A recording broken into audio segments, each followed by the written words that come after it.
안녕하세요. 토요미스테리 디바제시카입니다. 1999년 11월 일본 치바현 나리타시 경찰에 한 통의 신고가 들어왔습니다. 신고자는 시내에 있는 고급 호텔 종업원인데 내용을 들어보니까 이곳에 단체 숙박객들이 머무는 중인데 무려 4개월 넘게 이 호텔에 들락거리면서 아주 수상쩍은 행동을 보인다는 것이었죠. 게다가 룸서비스, 청소도 거부하고 어딘가 외부와의 접촉을 꺼린다는 아주 심상치 않은 제보였습니다. 신고를 받고 출동한 경찰이 들이닥쳤죠. 즉각 해당 객실을 확인하려고 문을 연 순간 상상도 못했던 장면이 펼쳐집니다. 객실에 있던 건 몇 달 전 이미 사망해서 자연 미라화된 시신 한 구였어요. 여기서 미라화라는 건요, 낮은 습도와 일정한 온도 조건이 맞아떨어질 때 이 시신이 시꺼먼 피부색을 띠면서 보존되는 현상을 말합니다. 물론 미라가 되려면 까다로운 조건이 맞아야 되기 때문에 대부분 인공적으로 제작되는 경우가 많죠. 하지만 조건만 맞으면 별다른 방부 처리 없이도 아주 드물게 자연 미라화가 가능하다고 합니다. 자, 이 사건의 경우 사망한 후에 시신이 얼마 정도 부패가 되다가 마침 이 호텔이 제공하는 온도와 습도 조건이 맞으면서 의도치 않게 미라화가 되어버린 상황입니다. 확인 결과 사망자는 66세의 남성 코바야시 시니치, 고령의 노인이에요. 평소 지병이 있었는데요. 자택 화장실에서 미끄러지는 사고를 당해서 휴고현에 있는 한 병원에 입원한 기록이 남아 있습니다. 보니까 이때 그는 뇌출혈을 진단받은 상태였고요. 아니, 그렇게 병원에 잘 가셨던 노인이 왜 치료시설이 아닌 호텔에서 사망했고 또 미라화돼서 발견된 걸까요? 사건을 추적하던 경찰은 마침내 이 피해자를 호텔로 데려온 인물을 찾아내는데 가족이었습니다. 피해자의 아들 31살의 코바야시 켄지. 아니 근데요, 좀 더 알아보니까 이 사건에 가담한 게 켄지 혼자만이 아니에요. 여기엔 무려 11명의 사람이 모두 가담한 게 확인됩니다. 그래서 경찰이 더 추적을 했죠. 그리고 이들 사이에 하나의 공통점을 발견하는데 그들 모두 라이프 스페이스라는 의문의 단체에 소속되어 있었다는 점이었습니다. 라이프 스페이스? 여긴 1983년 오사카에서 설립된 자기개발 세미나 단체라고 볼 수 있습니다. 자기개발이요. 이 설립자는 세무사 출신의 타카하시 코지였는데 그가 맨 처음 주장한 건 어떤 인간의 커뮤니케이션 태도를 바꿈으로써 비즈니스와 인생의 성공을 얻을 수 있다는 평범한 자기개발론적인 것이었죠. 그런데 그의 강연을 듣기 위해서는 또 여러 가지 돈을 내야 했고 또 명상 같은 심리 치료를 받아야 했는데요. 일단 이들이 주최하는 세미나는 3가지 코스였습니다. 첫 번째는 3일간 하는 베이직 코스예요. 그리고 두 번째는 4일간 합숙을 하면서 진행하는 어드밴스 코스요. 또 마지막은 4개월간 진행되는 네트워크 코스입니다. 참고로 이 모든 코스를 이수하기 위해서는 43만엔, 하나로는 거의 400만 원이 넘는 돈을 내야 했어요. 그 당시가 80년대인 걸 감안하면 상당한 고액이죠. 하지만 당시 일본의 경제 성장기와 맞물리면서 이런 성공할 수 있는 강의는 불티나듯 팔렸다고 해요. 그리고 한창 때는 정말 10,000명 이상 참여할 정도로 인기를 끌었고요. 하지만 이 단체는 1995년부터 서서히 변질되기 시작합니다. 우선 이 설립자인 타카하시 코지, 이 사람이 자기 자신을 힌디어로 스승을 뜻하는 구루라고 소개하기 시작했어요. 구루요. 그리고 전생의 업보로 당신이 병을 갖고 있는데 내가 그걸 고칠 수 있다 라면서 샤크티팟이라는 세미나를 시작하게 되죠. 이 샤크티팟, 이게 치료의 한 요법인데 그러니까 교주 타카하시가 머리에 손을 얹고 두드리는 행위를 말합니다. 이걸 통해서 영혼의 업보를 없애고 병을 치료한다는 이론이에요.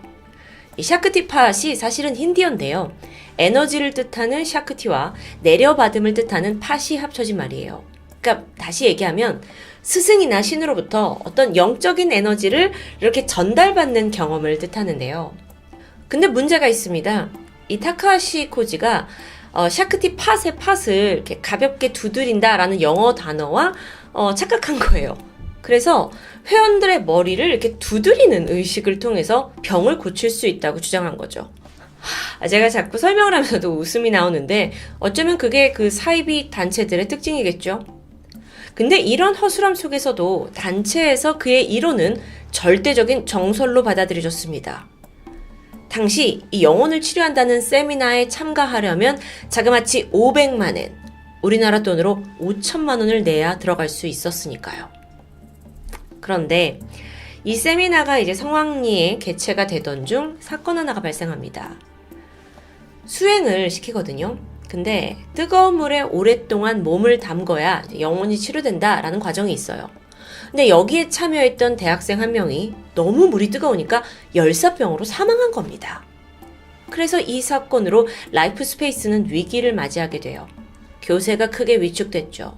그런데 이때 살아남으려고 했는지 그때를 기점으로 이 단체가 더욱더 기이하게 변질되기 시작합니다. 1999년 이번엔 아예 인도의 성자로 유명한 사티아 사이바바를 내세운 거예요. 그러면서 이 사람의 어떤 교육 시스템을 전수받았다는 내용을 기반으로 세미나 방향을 틀게 돼요. 참고로 이 사티아 사이바바는 자신이 과거 인도의 한 성직자로부터 환생한 인물이라고 자칭하고 있습니다. 자, 그런데 여기서 타카시 코지는 뭐냐? 자기가 이 사이바바의 제자이고 또 그를 따라서 6,000년 동안 환생했다고 주장하는 겁니다. 다소 허무맹랑한 주장이죠. 하지만 이 단체에서 코지에 대한 신뢰는 굉장했습니다. 죽은 피해자의 아들 코바야시 켄지 역시 그 열렬한 회원 중 한 명이었어요. 그러던 중 아버지가 갑작스럽게 쓰러지게 됐죠. 그러니까 단체의 대표였던 타카시 코지에게 고민을 털어놓게 돼요. 그러자 그는 내가 네 아버지의 병을 치료할 수 있다면서 병원이 지금 환자를 농락하고 있다. 당장 빼와라. 라고 명령합니다. 지난 7월 켄지는 아버지를 퇴원시켰고 나리타의 한 호텔 객실로 데려가게 돼요. 그렇게 이 호텔방에서 라이프 스페이스 회원 11명이 객실에 모두 모였고 그들이 다 지켜보던 가운데 교주 타카시 코지는 의학적 근거가 전혀 없는 종교치료법 샤크티 팟을 진행합니다. 그리고 문제는 바로 다음날 발생했죠. 이 당시 누워 계시던 시니치 씨가 워낙 몸 상태가 좋지 않았습니다. 그래서 이렇게 평범하게 누워있는 채로 기침을 하던 중 목에 가래가 걸리고 말아요. 근데 이게 심각했습니다. 숨이 막혀오더니 위급 상태가 된 거예요. 근데 여긴 호텔이잖아요. 응급처치를 할 만한 의료진이 없었고요. 또 회원들도 우왕좌왕 어찌할지 몰랐고요. 그렇게 시니치 씨가 방치되면서 결국 질식사를 하고 만 겁니다. 황당한 상황이죠. 그런데 이후 단체는 어떻게 행동했을까요?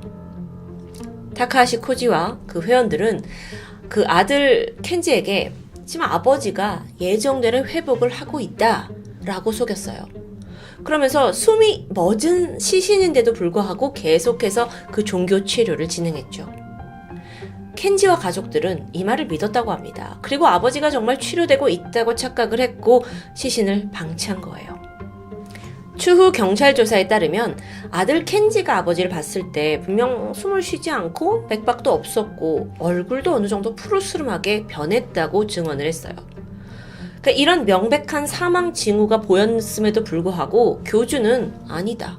그는 여전히 살아있다. 라고 주장을 한 건데요. 근데 점차 시간이 지나잖아요. 그러면서 시신에 구더기가 생기기 시작합니다. 그러자 교주가 태연하게 이렇게 말했죠. 인도 겐지스 강에 수행자들이 몰려드는 것처럼 구더기가 모이는 건 신성함의 표시라는 겁니다. 자, 말은 뭔가 그럴싸하게 하는데 상황은 점점 수상해져 갔습니다. 결국 이 회원들 눈앞에서도 이 현상을 보고 있잖아요. 참다 못한 신자들이 아니 이 아버지가 이제 시니치 씨가 움직임을 보이지 않는 것 같다라고 조심스럽게 지적하게 되는데 교주가 이때 큰 소리칩니다. 내가 더 전문가다. 심지어 이 교주는요, 추후 경찰 조사에서도 여러분, 피해자는 살아 있었습니다. 그런데 피해자가 죽은 건 경찰이 부검을 해서예요. 라는 아주 황당한 주장을 늘어놓았죠. 뇌가 좀 어떻게 되신 거 아닌가라는 생각이 드는데요. 결국 이 교주 타카시 코지는 시니치의 사망으로 체포됩니다. 사망을 방치한 죄목이겠죠. 근데 이때 그를 따르는 회원들은 이 교주를 살리기 위해서 안간힘을 쓰기 시작해요. 그러면서 무려 2000페이지에 달하는 투병 문서라는 걸 제출하게 되는데 그걸 보니까 시니치 씨가 살아있다라는 전제로 쓰인 지난 4개월간의 기록이 담겨져 있었죠. 자, 처음부터 뭐라고 써있는지 좀 볼까요? 병원에서 시니치 씨를 오진했고 독극물을 투여해 위험에 처했다. 샤크티파 치료는 가족의 희망이었다. 시니치 씨는 아직 살아있다. 정말 맹목적인 주장입니다. 게다가 더 소름 끼치는 건 회원들이 이제 이 시신이 썩어가고 있었잖아요. 근데 그 상태를 일일이 다 촬영을 해서 컬러 사진으로 그 기록 사이사이에 첨부를 했다는 점이겠죠. 이게 밝혀지면서 이 라이프 스페이스의 사무실 또한 압수수색을 당하게 됩니다.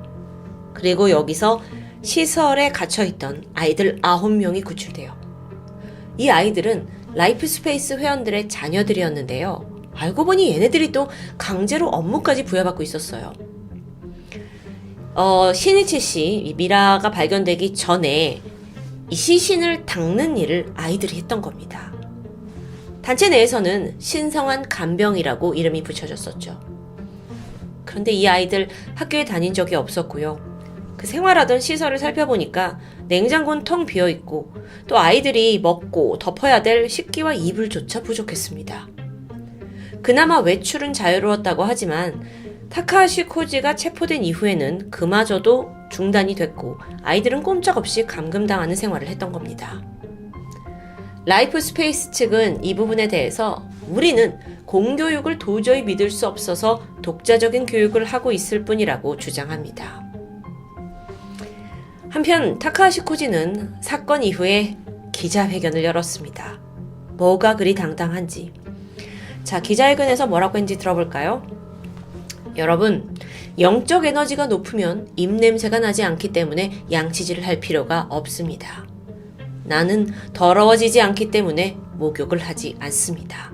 나는 아무것도 먹지 않아도 죽지 않습니다. 여러분, 사이비 종교란 게 이런 걸까요? 이성 있는 사람이 들으면 이건 너무도 어이없는 발언이죠.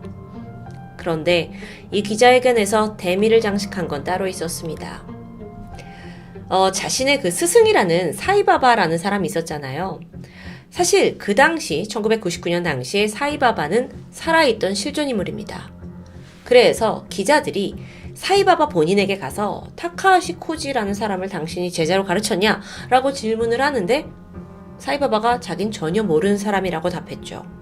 그래서 이걸 그대로 기자가 질문을 합니다. 사이바바 씨하고 무슨 관계입니까? 제자가 아니라고 하던데? 근데 이때 코지가 뭐라고 했는지 아세요? 나는 전생에 그의 제자였습니다. 이 황당한 대답에 당시 현장에 있던 기자들도 참다 못해서 폭소가 쏟아져 나왔을 정도였죠. 참. 이후 재판에 가서도 뻔뻔하고 당당한 태도는 계속됩니다. 재판장이 당신 혐의가 뭔지 인지합니까? 라고 묻게 되는데 아니 일본에는 미라가 없는데 미라 사건이 어떻게 일어날 수 있습니까? 라면서 자신의 죄를 전면 부인해요. 이게 뭔 소리예요? 이런 상또라이한테 판결을 내려야 하는 재판장도 정말 골치 아팠겠죠. 2001년 9월 라이프 스페이스의 교주 타카하시 코지에겐 부작위에 의한 살인이 인정되면서 1심에서 징역 15년형을 선고받게 됩니다. 여기서 그 부작위에 의한 살인이란 게 뭐냐면 그러니까 상대를 내버려 두면 죽을 걸 알면서도 아무런 조치를 취하지 않아 방치해서 사망에 이르렀을 때를 뜻해요. 그러니까 시니치 씨를 병원에서 강제로 퇴원시켰잖아요. 그러면 사망할 가능성이 높은 걸 알면서도 적절한 치료를 하지 않아서 끝내 사망하게 했다는 게 인정된 거죠. 그게 1심의 판결이었습니다. 하지만 라이프 스페이스 단체가 가만히 있을 리 없어요. 교주의 재심을 지원하는 모임을 꾸렸고요. 이 억울함을 알리려고 아주 힘을 썼습니다. 또한 자신들을 비판하는 언론과 변호사에게 소송을 제기하면서 전혀 반성하지 않는 행보를 보이는데요. 그 결과 2심의 판정은 바뀌었습니다. 법원은 이 타카하시 코지가 시니치 씨가 죽을 걸 미리 알고 있었다고 보기는 어렵다라는 부분을 인정했어요. 그래서 감형이 되었고 최종 징역 7년형이 확정되었죠. 시간이 지나서 2009년입니다. 타카하시 코지가 형기를 마치고 출소했습니다. 그 이후로는 공식 석상의 모습을 드러내지 않고 조용히 지냈는 듯 했지만 그 와중에도 라이프 스페이스 회원들은 끊임없이 우리 교주님은 무죄다 라는 걸 주장하면서 재심을 해야 한다 활동을 열렬하게 합니다. 어쩌면 자신들이 지금 굳게 믿고 있는 이 신념 그리고 교주 이들이 법으로 인해서 부정당하는 걸 결코 받아들일 수 없었던 것으로 보여요. 사실 그렇게 된다면 이 단체의 존재 자체가 부질없으니까요. 시간이 더 지났고 결국 2015년 타카하시 코지가 노령으로 사망했다는 소식이 전해졌습니다. 자, 그러면서 드디어 라이프 스페이스는 실질적으로 휴면 상태가 되는 듯 했죠. 그는 사망했지만 여전히 궁금증은 남습니다. 평범한 세무사였던 타카하시 코지가 어쩌다 갑자기 성공을 운운하면서 영혼을 어루만지는 사이비 교주가 되었던 걸까요? 이에 대해서 일본에서 심층 취재를 한 적이 있습니다. 한때 라이프 스페이스의 간부였던 사람을 초빙해서 인터뷰를 하는데 그때 꽤나 흥미로운 증언이 등장해요. 그에 따르면 타카하시가 아주 지독한 트레이너병에 걸렸다는 겁니다. 사실 지난 80년대부터 타카하시는 직접 자기 개발 세미나를 막 개최하고 한때는 무려 10,000명이나 되는 수강생들을 뒀잖아요. 근데 이 세미나에 가보면 수강생들은 돈도 내고 저분이 이제 대단한 분이다 라는 생각에 타카하시 코지가 하라는 대로 합니다. 그래서 여러분 자기 개발을 위해서 한꺼번에 모두 웃어보세요. 울어보세요. 또 서로를 포옹하세요. 여러 가지 명령을 하는데 그걸 다 따르게 되죠. 근데 타카하시가 그걸 보면서 점점 내가 사람들을 조종할 수 있다라는 우월감에 빠져든 겁니다. 전직 간부가 이걸 트레이너병이라고 불렀던 거고요. 이게 심해지면서 결국 자기 스스로를 신격화해서 신흥 사이비 종교로 변질되었다는 설명. 자, 그럼 현대에 있어 라이프 스페이스는 완전히 사라진 걸까요? 아니요. 2022년 8월에 확인된 바에 따르면 타카하시 코지의 아내 그리고 과거 이 단체에서 2인자를 맡았던 사람이 여전히 이 단체를 이끌고 있다고 합니다. 현재 이름은 바뀌었는데 신자들은 여전히 활동 중이고요. 그들은 지금 이 순간에도 또 다른 순진한 먹잇감을 찾고 있겠죠. 사이비 종교, 인간의 나약함을 파고들어서 이성을 잃고 절대적인 신념을 갖게 하는 현대사회의 진짜 빌런들. 이들을 피할 수 있는 방법은 사이비 종교를 제대로 알리고 알아야 하는 것뿐이라는 생각이 듭니다. 그래서 사이비 종교에 대한 토요 미스테리는 계속될 예정입니다. 지금까지 디바 제시카였습니다.